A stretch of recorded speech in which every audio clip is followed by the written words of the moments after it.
അവസാനമായിട്ട് പറഞ്ഞു നിർത്തിയത് ദാല് എന്നുള്ള അക്ഷരമായിരുന്നല്ലോ. ഇനി നമുക്ക് സീൻ എന്ന അക്ഷരത്തെ കുറിച്ചാണ് ആദ്യമായിട്ട് നോക്കേണ്ടത്. സീൻ എന്ന അക്ഷരം പുറപ്പെടുന്നത് നമ്മുടെ നാവിന്റെ അറ്റുണ്ടല്ലോ, അത് രണ്ട് വരിയിലെ മുൻപല്ലുകളുടെ ഇടയിലൂടെയാണ് വരുന്നത്. അതായത് നമ്മുടെ നാവ് സാധാരണ രീതിയിൽ നമ്മുടെ വായയിൽ എങ്ങനെയാണോ നിൽക്കാറുള്ളത് അതുപോലെയാണ് പറയേണ്ടത്. അതായത് സീൻ, അത് വലിയ ബുദ്ധിമുട്ടൊന്നും ഉണ്ടാവില്ല എന്ന് വിചാരിക്കുന്നു. സീൻ എന്ന അക്ഷരം വെട്ടുകിളിയുടെ ശബ്ദമാണ്. ഇത് സിഫാത്തുൽ ഹുറൂഫിന്റെ അവിടെ പറയുന്ന അവസരത്തിൽ ഇത് സൊഫീർ, അതായത് പക്ഷി സ്വരമാണ്, വെട്ടുകിളിയുടെ ശബ്ദമാണ് എന്നൊക്കെ പറഞ്ഞിട്ട് ആളുകൾക്ക് പഠിക്കാൻ വേണ്ടിയിട്ട് എളുപ്പത്തിന് വേണ്ടിയിട്ട് പറയാറുണ്ട്. അപ്പോൾ സ സി സു അസ്, അപ്പൊ ഈ അക്ഷരം റെഡി ആയി കാണും എന്ന് കരുതുന്നു. ഇനി നമുക്ക് നേരെ അടുത്ത അക്ഷരത്തിലേക്ക് പോകാം. നിങ്ങൾ ഈ ക്ലാസ് ഒക്കെ വളരെ കൃത്യമായ രൂപത്തിൽ, വളരെ വൃത്തിയായ രൂപത്തിൽ തന്നെ നോട്ട് ചെയ്യുന്നുണ്ടാവും എന്നൊക്കെ ഞാൻ കരുതുകയാണ്. ഇൻഷാ അല്ലാഹ് അടുത്ത അക്ഷരമാണ് ഷീൻ എന്ന അക്ഷരം.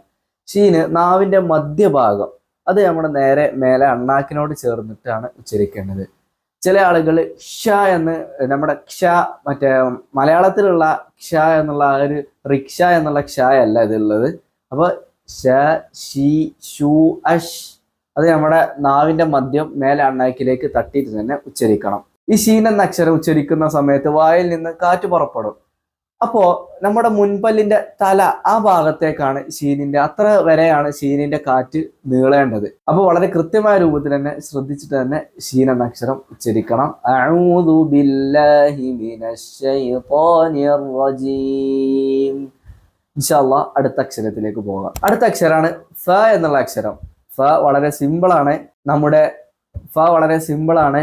നമ്മുടെ മേലെ മുൻപല്ലിന്റെ തല താഴെ ചുണ്ടിന്റെ പള്ളമ തട്ടിച്ചിട്ടാണ് ഉച്ചരിക്കേണ്ടത്.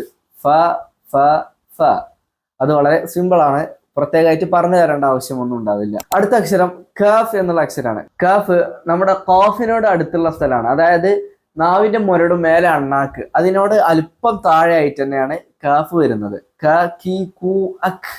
കാഫിന് സുക്കൂന് വരുന്ന അവസരത്തിൽ അഖ് ആ ഒരു സൗണ്ട് വരണം. അഖ് എന്ന് പറഞ്ഞിട്ട് വളരെ കട്ടിയായ രൂപത്തിൽ സ്റ്റോപ്പ് ചെയ്തിട്ട് ഒരിക്കലും നിർത്താൻ പാടില്ല. അഖ് ക കി കു അഖ് എന്ന് തന്നെ ഉച്ചരിക്കണം. ഇനി അടുത്തതാണ് ലാം എന്നുള്ള അക്ഷരം. ലാം നാവിന്റെ തലയുടെ മേലെ മുൻപല്ലിന്റെ ഊനാണ്. ഇത് വളരെ സിമ്പിൾ ആയിട്ട് തന്നെ പറയാവുന്നതേ ഉള്ളൂ. പക്ഷെ ഈ ലാമിന്റെ വിഷയത്തിൽ രണ്ട് വിഷയങ്ങൾ എനിക്ക് ഓർമ്മപ്പെടുത്താനുണ്ട്. അള്ളാഹ് എന്നുള്ള ജലാലത്തിന്റെ ഇസ്മ ശരിക്കും ലാമാണല്ലോ അവിടെ ഉള്ളത്. അപ്പോ ആ ലാമ് ഉച്ചരിക്കുന്ന അവസരത്തിൽ അല്ല എന്നല്ലേ ഉച്ചരിക്കേണ്ടത് എന്ന് പല ആളുകളും ചോദിക്കാറുണ്ട്. ലാമിന് രണ്ട് അവസ്ഥകളുണ്ട്, തഫ്ഖീം, തർഖീഖ്. വായ നിറച്ച് ഉച്ചരിക്കേണ്ട അവസരമുണ്ട്, വായ നേർപ്പിച്ച് ഉച്ചരിക്കേണ്ട അക്ഷരമുണ്ട്. ഈ അക്ഷരം വളരെ നേർപ്പിച്ച് ഉച്ചരിക്കേണ്ടതുണ്ട്, വളരെ വായ നിറച്ച് ഉച്ചരിക്കേണ്ട അവസരങ്ങളുണ്ട്. അതിനെക്കുറിച്ച് വീഡിയോ ചെയ്തിട്ടുണ്ട്, അത് ഞാൻ ഇവിടെ കൊടുക്കുന്നുണ്ട്. അപ്പോ ഈ വളരെ സിമ്പിൾ ആയിട്ട് പറഞ്ഞുതരാം. ഈ അള്ളാഹ് എന്ന ജലാലത്തിന്റെ ഇസ്മിന് മുമ്പായിട്ട് ഫത്ഹ ദമ്മ വരികയാണെങ്കിൽ അവിടെ നമ്മൾ തഫ്ഖീം ആക്കിയിട്ട് അള്ളാഹ് അല്ലാഹു, അത് ഈ ലാമിന്റെ മഖ്റജിൽ വെച്ചിട്ട് തന്നെയാണ് ഉച്ചരിക്കേണ്ടത്. നമ്മൾ ലാമിന്റെ മഖ്റജിൽ വെച്ചിട്ടാണ് അള്ളാഹ് ഉച്ചരിക്കേണ്ടതെന്ന് പറയുമ്പോൾ ശ്രദ്ധിക്കേണ്ടത് നമ്മുടെ നാവ് പുറത്തേക്ക് കാണാൻ പാടില്ല. അള്ളാഹ് എന്നല്ല ഉച്ചരിക്കേണ്ടത്, അള്ളാഹ് എന്ന് തന്നെയാണ് ഉച്ചരിക്കേണ്ടത്.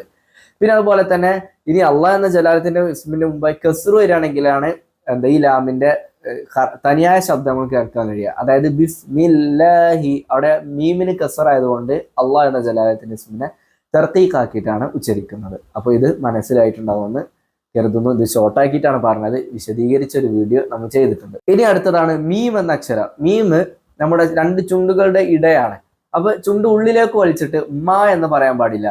അപ്പോ അലം നശ്റഹ് ലക സദ്റക്, അലം മുസ്തഖീം, വളരെ മാലിക്കി, വളരെ സോഫ്റ്റ് ആയിട്ട് തന്നെ പറഞ്ഞാൽ മതി. വളരെ സിമ്പിൾ ആയിട്ട് പറയാവുന്നതേ ഉള്ളൂ. മീമിന് ശ്രദ്ധ വരുന്ന അവസരത്തിൽ, അല്ലെങ്കിൽ മീമും അതിനുശേഷം ഒരു മീമ് വരികയാണെങ്കിൽ അങ്ങനെയുള്ള ഒരു അവസരത്തിലൊക്കെ മണിച്ചിട്ടാണ് ഉച്ചരിക്കുക. അപ്പൊ തരിമൂക്കുന്നായിരിക്കും മീമ് വരിക. ഇമ്മ മന്നം ബഅദ്, അവിടെ ഇമ്മ എന്നുള്ളിടത്ത് നമ്മൾ മണിക്കുമ്പോൾ തരിമൂക്കാണ് മീമിന്റെ സ്ഥലം വരുന്നത്. ഇനി അടുത്ത അക്ഷരമാണ് നൂൻ എന്നുള്ള അക്ഷരം. അത് നാവിന്റെ തലയും മേലെ മുൻപല്ലിന്റെ ഊനാണ്. വളരെ കൃത്യമായിട്ട് സിമ്പിളായിട്ട് നമുക്ക് അറിയുന്നതുള്ളൂ നൂൻ എന്ന അക്ഷരം. ന നീ നൂ അൻ, ഇതൊക്കെ വളരെ കൃത്യമായ രൂപത്തിൽ നിങ്ങൾ നോട്ട് ചെയ്യണമെന്ന് ഓർമ്മപ്പെടുത്തുകയാണ്. ഇനി ഈ നൂനിന് ശബ്ദ കൊടുക്കുന്ന അവസരത്തിൽ ഇതുപോലെ തന്നെ നമ്മൾ മീം പറഞ്ഞ പോലെ തന്നെ തരിമൂക്കാണ്. ഇന്ന അൻസൽനാഹു, ഇന്ന തരിമൂക്ക്. അത് വളരെ കൃത്യമായ രൂപത്തിൽ ശ്രദ്ധിക്കണം. ഈ തരിമൂക്ക എന്നൊക്കെ പറയുമ്പോൾ ചില ആളുകൾ ഇനിയിപ്പോൾ അവിടെ എങ്ങനെ ഉച്ചരിക്കുക എന്നൊക്കെ ഉള്ളൊരു സംശയം ഉണ്ടാവും. അങ്ങനെയല്ല, ഈ മീമിന് ശ്രദ്ധ വരുമ്പോൾ നൂനിന് ശ്രദ്ധ വരുമ്പോഴൊക്കെ പ്രത്യേകിച്ച് മണിക്കാൻ വേണ്ടിയിട്ട് തന്നെ ശ്രദ്ധിക്കണമെന്നാണ് എനിക്ക് ഇവിടെ ഓർമ്മപ്പെടുത്താനുള്ളത് ഇൻഷാ അല്ലാഹ്. അപ്പൊ അടുത്ത അക്ഷരം വാവ് എന്നുള്ള അക്ഷരമാണ്. വാവ് ഉച്ചരിക്കുമ്പോൾ മലയാളത്തിലുള്ളത് പോലെ വാ എന്ന് മേലെ മുൻപിലെ തല താഴെ ചുണ്ടുമ്പ തട്ടിച്ചിട്ട് വാ വാ എന്ന് പറയാൻ പാടില്ല, അത് തെറ്റാണ്. നമ്മൾ എങ്ങനെയാ ഉച്ചരിക്കേണ്ടത്? വാ ചുണ്ട് കൂർപ്പിച്ചതാണ്.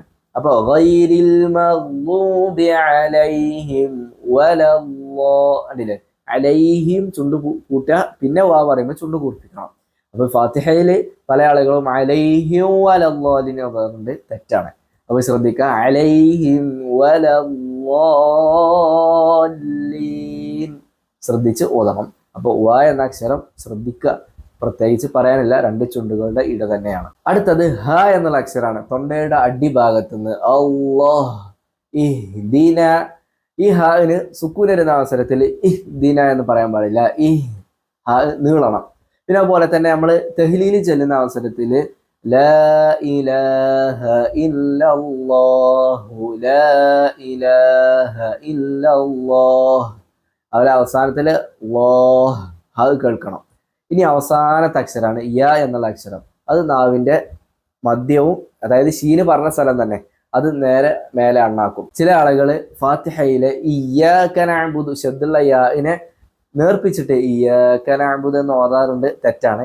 ഇനി ശബ്ദ് കൊടുത്തിട്ട് തന്നെ ചില ആളുകൾ ഇയ്യാക ഓവറാക്കിയിട്ട് പറയാറുണ്ട്, ശ്രദ്ധിക്കണം. ഇയ്യാക നഅ്ബുദു ഇന്നല്ലാഹ വമലായികതഹു യുസല്ലൂന അലൻ നബി. ഈ യാ ഉണ്ട്, ശ്രദ്ധിക്കണം. നബി എന്ന് പറഞ്ഞിട്ട് ആരും അങ്ങനെ നിർത്തരുത്. പല ആളുകളിൽ കണ്ടുവന്നത് കൊണ്ട് മാത്രമാണ് ഇവിടെ ഓർമ്മപ്പെടുത്തിയത്.